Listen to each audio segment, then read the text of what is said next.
Welcome to the Fire and Earth podcast with your hosts, Jason Mefford and Kathy Gruver. Fire and Earth, giving you the keys to unlock your limitless potential. Hey everybody, welcome back to another episode of the Fire and Earth podcast. I am your co-host, Kathy Gruver. And I'm Jason Mefford. And today we're going to carry forward on some of the stuff that we've done before, because we like doing this. It's actually kind of fun. We just ask a question and then we just talk about it. And because this is real, raw, and unscripted, you just never know where we go. But just listen, because you're going to find something today that you needed to hear. The fact that you're on this podcast tells us that already. So today, the card that we're going to talk about is, what was your favorite cartoon when you were younger? So Kathy, what was it? Oh, this is so easy. And see, now this is a controversial one, right? We've got Pepe Le Pew. Pepe Le Pew. Pepe Le Pew, oui. I collect skunks. If I wasn't weird enough already, I have probably about 350 skunks. And of course, the king of the skunks is Pepe Le Pew. So I have skunks that are porcelain, glass, wood, stuffed, fluffy pine cones. I mean, like, I've got boxes of skunks. And unfortunately, because our house is so small, I can't put them out. But the last place I lived, I actually finally had them all displayed. Mm-hmm. And it was the first time probably in my life I was able to put all of them out. And I got through box 3 and texted a friend and said, I think I have a problem. Because I had so many skunks. I've never seen them all in one place. And so now they're all back in boxes, but I have little smatterings of skunks around. But yeah, Pepe Le Pew was my favorite. And I used to, Warner Brother cartoons, you would turn it on and you'd never know what you were going to see. Right. Sometimes it was Bugs Bunny or Roadrunner or, so any day that I would watch and I would see the teaser for the Pepe Le Pew stuff, I was so excited. And I sat there just waiting every time I turned those cartoons on to just catch a glimpse of Pepe Le Pew. Okay, so now I'm curious though, right? Because again, if you've got 350 skunks, there has to be a story or a meaning behind why you have so many, right? So this is another thing. We've known each other for years. I didn't know that about you. So tell me more. So apparently, and I don't remember this, apparently when I was a baby, I dug through an old box of my mom's stuff, which that sounds like me. And I pulled out a little stuffed skunk and I would not put this thing down. So my mom started calling me Skunky. Remember that outfit from the other episode where I was she still at that point was calling me Skunky. So nothing more making you more popular with the other kids than when your mom pulls up to pick you up and screams Skunky out the window of the car. Again, I'm understanding why I didn't have a lot of friends. So she started calling me Skunky. And I don't remember this stuffed toy. There was no photographic evidence of me with said toy. Of course, there was also no cell phone. So, unless you had a good reason to take a picture of something. And so from that point, my dad, with this sort of collector mindset, anytime we'd go to, we loved flea markets. So anytime we'd go to a flea market or an antique store, if we saw a skunk, I'd go, oh, and I'd buy it or he'd buy it for me. And then he got on this roll, as you do when people start collecting things, of everything that I see that's a skunk, I should get Kathy. So it got to the point where he would send me the same skunk like 10 times. And I'm like, Dad, I have this one. Like, can I send you a picture of everything I have? It was the little rubber flower that came in the Happy Meal from McDonald's when Bambi was re-released. So of course, every flea market had 5 million of these skunks. So I must have I seriously had a dozen of those things. And then one day he sent me a badger. And I said, Dad, that's not a skunk. He goes, it is. It has a stripe. I said, no, that's a badger, Dad. One day he sent me a squirrel accidentally. I'm like, that's brown, Dad. That's not a skunk. So I got rid of those. But yeah, so I have boxes and boxes of skunks. And still now to this day, every time I go to an antique store or a flea market, I look to see if they have any skunks that I don't have. And I haven't bought one in a very long time because, like I said, I don't have any place to put them. Right. But I still, I would love to be able to put all of them out and actually have my skunks out again. And Pepe Le Pew is this lives on our fridge. It's a magnet. So. Well, then that makes total sense, right? I mean, it goes back to a childhood nickname that your mom gave you, that your parents used. Maybe I smelled bad as a kid. I don't know what really happened. I'm sure they made you bathe. I don't think you smelled as a child. Oh, she made me bathe. Oh, that was definitely yeah, not a problem yeah. with my mother, but yeah, who knows? No, but Yeah. well, and it's interesting too, because again, it's you know, especially for people that collect things, right? That are serious collectors, or, you know, I like to I mean, I wouldn't say I'm a serious collector in anything, Mm. but I like when when I buy something and I know kind of where it came from, or there was a meaning behind it, right? Like, Yeah. I mean, I've got this little, it's one of these little toad things Yeah. from, the Oh, sure. Chinese toads, right? Yeah. Lucky toad. And I mean, I got that in San Francisco Chinatown Yes. one time, right? So when I see things like that around me, it brings up the memories. Because and I would rather, like you said, when you're at a flea market with your dad and you buy something like that, now that little skunk represents and brings back all of the emotion around that experience, right? Yep. Because experiences are, at least my opinion, I would much rather spend money on experiences than things. Yep. But having something from that experience, reminds you of that and kind of brings that back to you all the time. Yep. Which is absolutely. Interesting.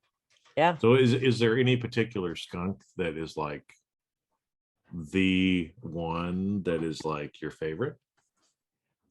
I have one that is, I don't remember the material. It was very big, like in the 90s. And it was this, it almost felt like wood, but it wasn't. It was like soapstone or something like that. Yeah. And it's curled up and it's looking up and it has these big blue eyes. It's just adorable. And then there's one that's really big. It's a porcelain skunk and he's doing this. And I had a friend who every time he came over to my house, he'd go, I stink. And he'd make this. So there's one that is doing that. And then I actually have a skunk in my car. One of those little puffkin things. It's just a round skunk that my dad gave me, and it still sits on the dashboard of my car. So there's a couple little ones that are my favorites. And I have one, actually, a girlfriend. Okay, we're gonna play What's on My Desk for a second. Whoops, as I knock it down. She made this for me from the 3D printer at her office. Oh wow. Yeah. So that sits on my desk. Cool. Yeah. Yeah, so that's kind of fun. So I have a smattering of them around. I mean, it's like I'm looking around the house right now and I can see a couple skunks kind of popping out here and there, but not nearly as many as I used to have. So what was your favorite cartoon, Jason? Well, the funny thing is, it's, I mean, I was like every other kid, right? In the 70s and 80s. I mean, what did you do Saturday morning? You got up and watched cartoons, right? Yeah. As a parent, then I understood why parents loved it too. It's like you finally get a break from the kids for a little while. But I mean, that's the thing about some of these questions, right? Is you never quite know where it goes. I mean, for you, when we ask the question, you're like, ooh, I know right away, right? I mean, for me, it's I remember watching a lot of the different cartoons, but I don't necessarily know that there was one that happened to be a favorite, right? And some of them even like but there's certain things that you kind of pick up from it, right? Like I think it was younger, my nephews, I want to say, when He-Man came out, right? He-Man and the Masters of the Universe. Yeah, that was kind of past us though, right? It was past us, but my nephews that were living with us for a while would actually watch it. And there's certain things, I mean, like from that, I always thought it was kind of a corny, dorky thing, but I loved the one saying where, from it that knowing is half the battle, right? Oh. That I think that was actually a saying that always kind of stuck with me, from that particular cartoon. But yeah, I mean, the Warner Brothers, Looney Tunes. I can see you being a Johnny Quest fan. That's all, folks, right? I mean, again, it's like, well, now today in the politically correct thing, I mean, Pepe Le Pew, he's a rapist, right? Oh no, it was innocent, Yeah. The stuttering of Porky Pig, and Yeah. different things like that now that are not considered acceptable. But I don't know. I always, from a character too, I always liked Bugs Bunny, just because of how he was always so calm and cool and playing the tricks on everybody. But it was, like Yosemite Sam. Yeah. Or you get somebody like Wile E. Coyote against the Roadrunner.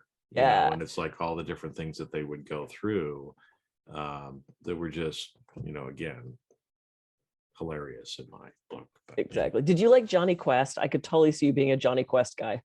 Johnny, I don't know if I remember that one. I don't know if I saw that. Johnny Quest. He was this bratty, adventurous kid. And he had this like full blonde hair, and he would go out and have these adventures and solve mysteries. And I loved Johnny Quest. Johnny Quest was cool. I'm gonna have to YouTube that. Let me write that. I could see you liking Johnny Quest. Johnny Quest. I also like the witch, the Brunhilde witch, where she'd get and the hairpins would fly, and she had the cat that ran. Even back then, I was witchy. That's just one of those things. Witches and that big red thing. And I don't know what it was. It looked like a giant carpet, and it was just this big red monster. Oh yeah, it was the monster thing.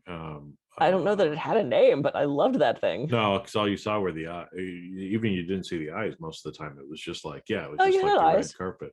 It had eyes. Yeah. Yeah.